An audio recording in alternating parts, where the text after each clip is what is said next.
4 ዓመት 48 ኢትዮጵያ ተጋዲል ካላ 48 ኩሉ የተጋደል ካሉን ኣብ ንግዲ ኣብ ቢዝነስ ኣብ ብልዓስተ ኣብ ዘረፋዶ ኣብ ኢንቨስትመንት ይሕልፍዎ ብዙኾነ ማራም ሸዊቱን ሶለዳ ዘይቀረ እንዳ ንህቤ ወዲ ንህቤ ኢንቨስትመንት ጋምቤላ ይቀርብ ገለ ይቀርብ ይሕልፍዎ ኩሉ ታሪኹ ነዊሕ ስለ ዝኾነ 48 ግን ብዙኾነ ንኢትዮጵያ እዩ ንኢትዮጵያ ንውልቆ ናብ ዝብል ይወቱ ክልተ ዓመት ንትግራይ ተቃሊሱላ ትማሊ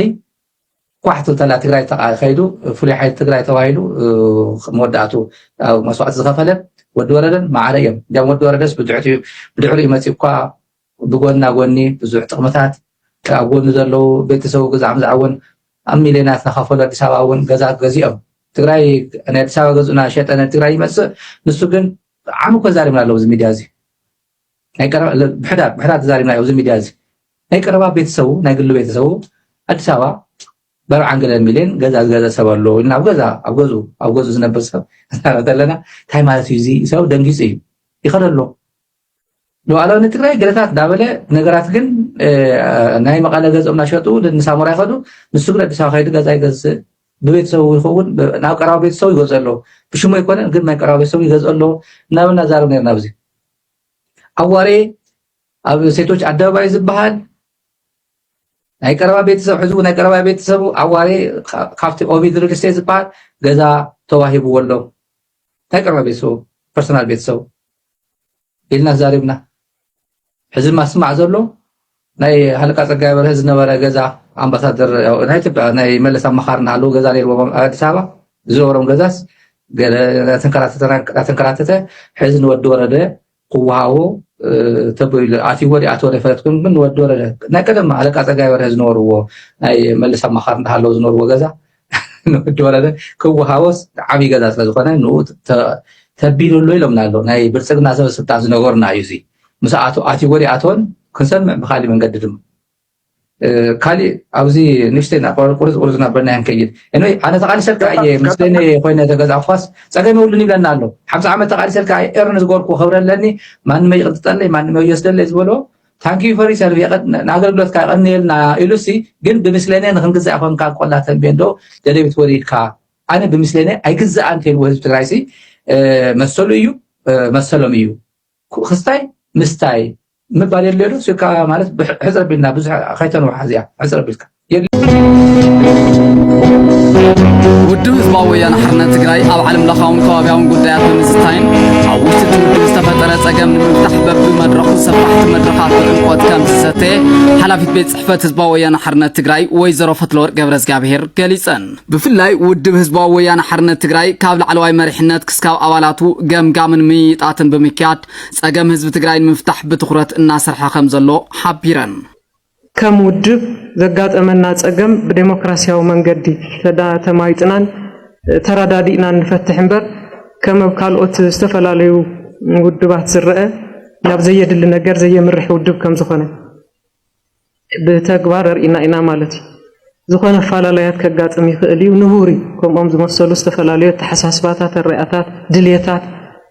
ዝተፈላለዩ ፀገማት ሕመቃት የጋጥሙ እዮም እዚኣቶም ተጋጥም እንተለው ግን ብዴሞክራሲያዊ መንገዲ ተረጋጊዕካ ምፍታሕን ዘይምፍታሕን ይትወሳኑ ጉዳይ ጌርካ ክውሰድ ዘሎ ትዕራይ ብምግባር ብዛዕበየ ድማ ኣፍቶም ሕመቃትና ኣፍቶም ውሽጢ ውድብ ዘለው ፀገማትና ብዝምልከት ምርዳእ ፈጢርና ደምዲምና ኢና ነቲ ኣኼባና ዛዚምና እዩ ማሕበራውን ቁጣውን ፀገማት ህዝቢ ትግራይ መፍትሒ ክረክብ ውድብ ህዝባዊ ወያነ ሓርነት ትግራይ ይሰርሕ ከም ዘሎ ዝገለጻ ወይዘሮ ፈትለወርቅ ገብረእግዚኣብሔር ኣብ በብብርኩ ዘሎ መሪሕነት ድማ ፀገማት ህዝቢ ክፈትሕ ክስራሕ ኢለን ኣብ ናይ ህዝብና ኩነታት ውሽጥና እውን በቲ ናይ ስምምዕ ፕሪቶርያ ምስኡን ክተኣሳሰር ይኽእል እዩ ግን ስፔሲፊካሊ ተብ ህዝብና ዘሎ ኩነታት እውን ገሊኡ ምስ ናይ ተፈጥሮ ሓደጋ እውን ክተኣሳሰር ዝኽእል ከቢድ ዝኾነ ናይ ጥምየት ሓደጋ ኣለና ንጥምየት ናይ ህዝብና ንምፍታሕ ዝኽእል እኹል ሓገዝ ክርከብ ኣይተኻእለን በዚ ምክንያት ኣብዚ እዋን እዚ ብጥምየት ክመውት ዝግብኦ ህዝቢ ሰብ ኣይነበሮን ግን ብሰንኪ ብእዋኑ ሓገዝ ዘይምርካብ ምስ ናይ ተፈጥሮ ሽግር እውን ተደሚሩ ብጥይት ዝመውት ሰብ ዋላ ይሃሉ ግን ብሽግር ብመከራ ዝመውት ሰብ ከም ዘለና ግን ብዝርዝር ኢና የኢና على سمعنا بريتوريا بملئنات كتجبرن لا على وجزات تجراي كرجع دماء ودب هزبايان حرنا تجراي عبرتعو كم تسرح ويزرو فتلور قبل زجابير تزايبا لعلو كله دماء لاي حزب تجراي لو على وجزات كرجع جزال بحجة من قست مثلا بتافس من مع بريتوريا تصحيفات زلا مثلا سلامة ومن قد كاب بكلا خلا حجر وصاي زلو عطق حيل وصيو حزب تجراي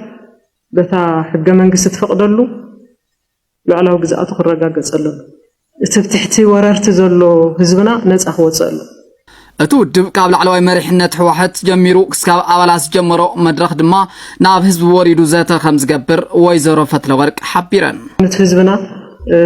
عيز ولا محور إقتصادي وتجمعات كم زلوا بزرزر زده حساسنا له جمجامي تجمجامنا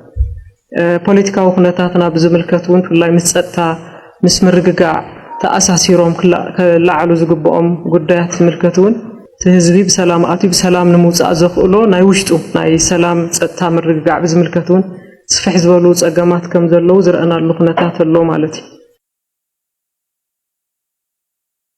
يحيشلو ጌታቸው ረዳ አማኻሪ ፖለቲካዊ ጉዳያት ምብራቅ አፍሪካ አይተ ጌታቸው ረዳ አብ ትግራይ ቅድሚ ኩናት ዝነበረ መንግስትና ይመለስ ዝብል ተጀሚሩ ዘሎ ጎስጓስ ሕወሓት ህዝቢ ኣብ ሓደገኛ ኩነታት ክወድቕ ዝገብር ይሎም አይተ ጌታቸው ቅድሚ 7 ዓመት ሕገ መንግስት ተኽቢርና መረፃና ግድን ክንገብረለና ኢልና ወሲና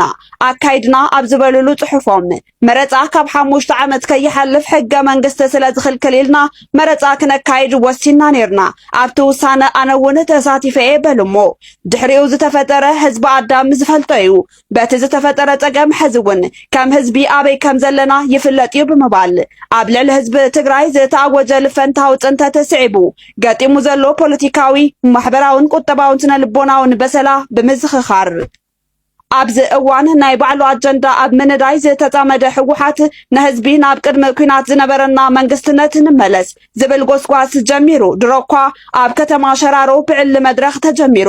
ውዕሊ ፕሪቶሪያ ዝነበረ ስልጣን መንግስትነትና ኣፍሪስዎ እዩ ብምባል ነቲ ብተደጋጋሚ ብመንግስቲ ኣብይ ንሰላሕታዊ ፅንተት ህዝቢ መንገዲ ፈጢሩ ብምባል ዝውቀስ ውዕሊ ፕሪቶሪያ ኣብዚ እዋን ሕወሓት ብቕሉዕ ጥሒስዎ ኣሎ ፕሪቶሪያ ተፈሪሙ እውን ሕሰምን ዓፀባን ህዝብና ደወ የበለን ብምባል ዝቐፀለ ጽሑፍ አይተ ጌታቸው ረዳ ኣብ ዘለናዮ ሓደገኛ ኩነታት ክንወድቕ ክንዋረድ ክንስደት ዝገበረ መሪሕነት ነበር ሕወሓት ሕዝውን ከም ቀደሙ ህዝቢ ትግራይ ናብ ሓዊ ዳጊኑ ዕድሚኡ ንሰሙናት ከናውሕ ላሕ ይብል ኣሎ ክብሉ ነቲ ኣብ ትግራይ ዘሎ መሪሕነታዊ ኣካይዳ ነቒፎም ናይ ባዕሉ ኣጀንዳ ብምቕራጽ ዘይሰላቸው መሪሕነት ሕወሓት ሕዚ ድማ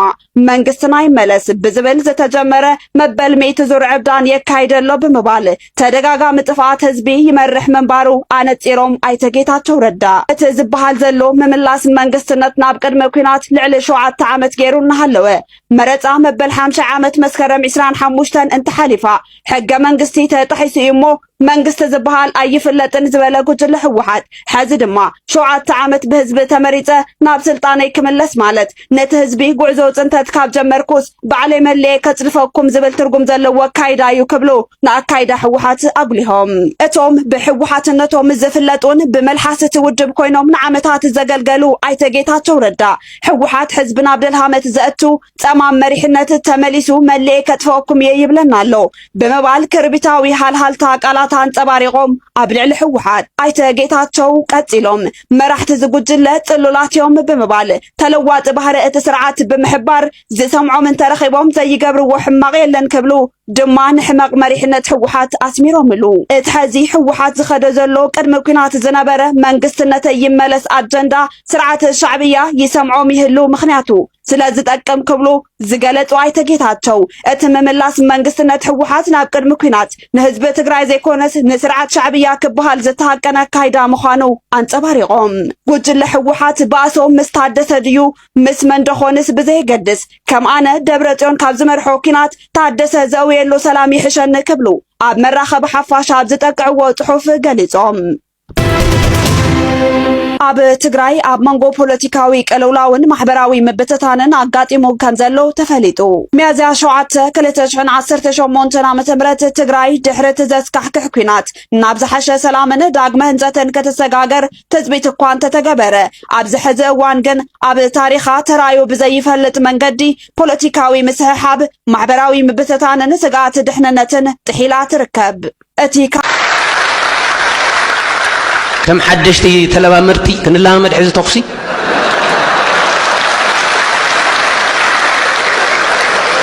أير لنا بجيت متعرينا ونسي أو حتى رجعنا من دلوقتنا دفيهم يمتيمنا دلنا يكون النسو قلنا هو لنا هنا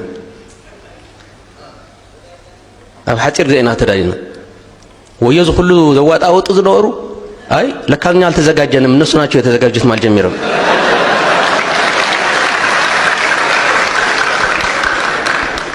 خلي معرّي أو ينادن ينبر نتوصل ما يتتراترو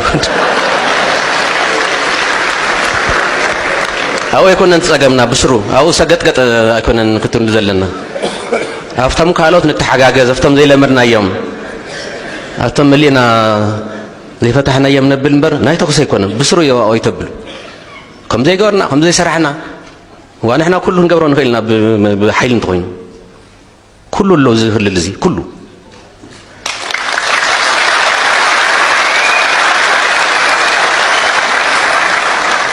زي سراويت خيوت قلملت من أسيك فبل تلو قدفهم نقول نحيل سقنا يتيسنا بايزو حتى نعم كاب سودان يروحوا يوم كاب جزاء يروحوا يوم كم من ما ينركبني لنا نجيبني يمينا تزلنا أخلنا